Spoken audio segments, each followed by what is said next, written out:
Selamat bergabung kembali di kanal Salibai teman-teman. Di sini, kami mengajak Anda menjelajahi cerita-cerita menarik dari segala penjuru. Kami ada karena Anda semua. Saran dan kritik membangun akan kami hargai demi kemajuan konten kami. Jangan lupa, like, komen dan subscribe agar tidak ketinggalan cerita seru lainnya.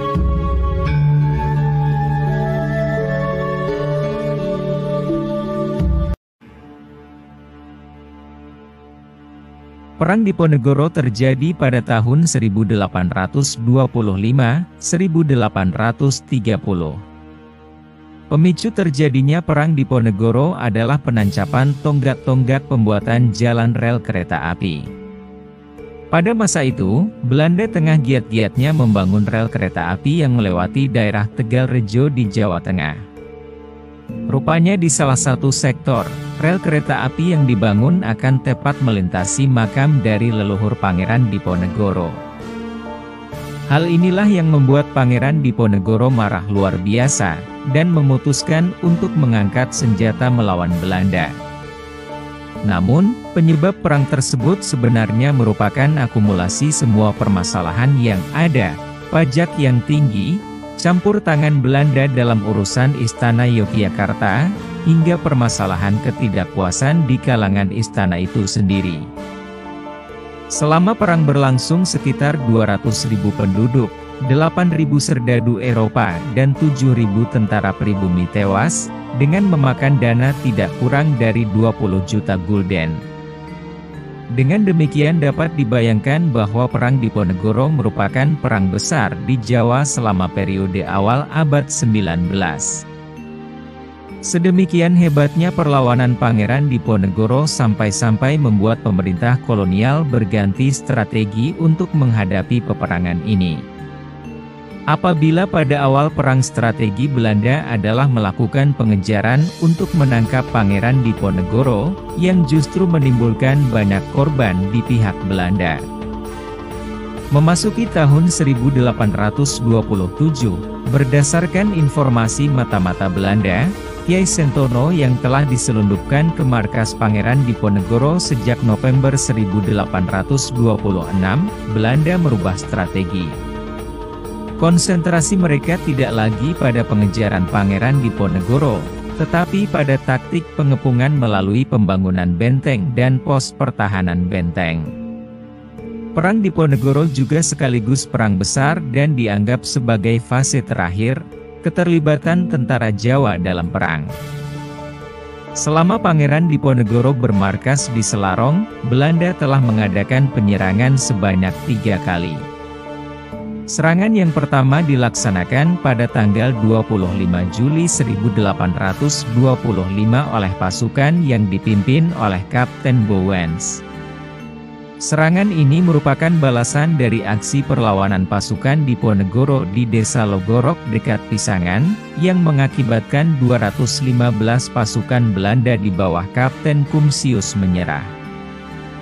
Serangan kedua dilaksanakan pada akhir bulan September 1825 dengan dipimpin oleh Mayor Selewin dan Letnan Kolonel Achenbach.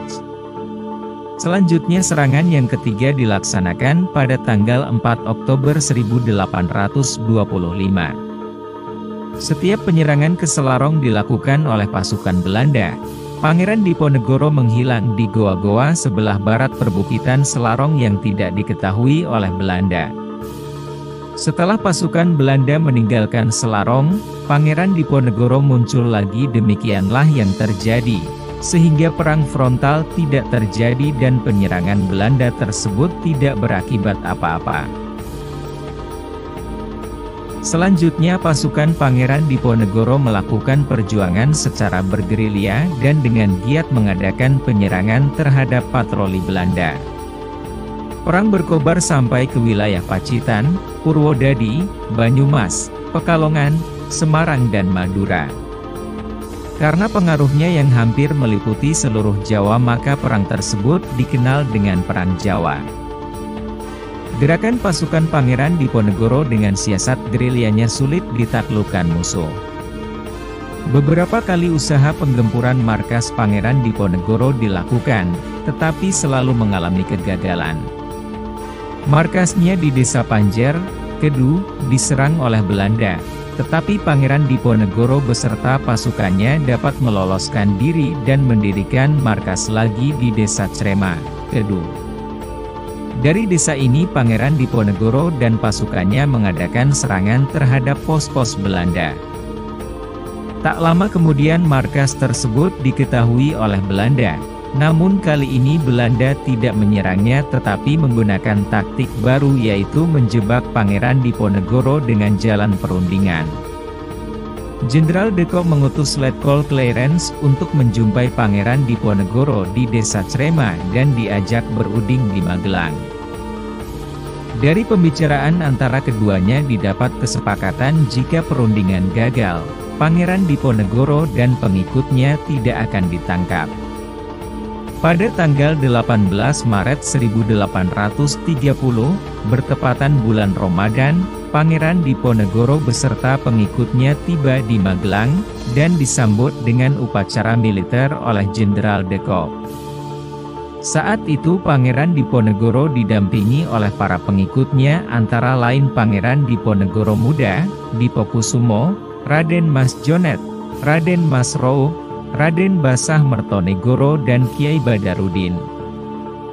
Setelah bertemu dengan Jenderal de Kock, Pangeran Diponegoro mengusulkan agar perundingan diundur setelah Idul Fitri, 27 Maret 1830, dan disetujui tanggal 28 Maret 1830. Akan tetapi pada tanggal 25 Maret 1830 Jenderal de Kock mengirim surat kepada Letnan Duperro agar disiapkan pasukan untuk mengepung tempat perundingan. Jika perundingan gagal pasukan diperintahkan untuk menangkap Pangeran Diponegoro dan para pengikutnya.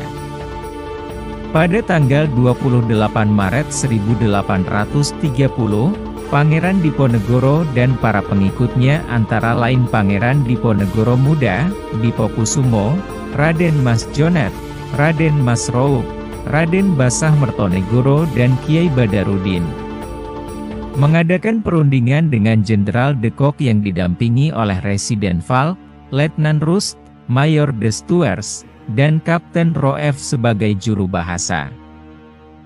Dalam perundingan tersebut Pangeran Diponegoro menuntut agar didirikan suatu negara yang merdeka, yang bersih dari penjajahan dan bersendikan agama Islam. Tuntutan tersebut tidak disetujui oleh Jenderal de Kock, dan akhirnya perundingan mengalami kegagalan. Pasukan yang telah disiapkan lebih dulu diperintahkan untuk menangkap Pangeran Diponegoro dan pengikutnya. Kemudian Pangeran Diponegoro diasingkan ke Manado, 3 Mei 1830. Tahun 1834 dipindahkan ke Ujung Pandang hingga wafat pada tanggal 8 Januari 1855.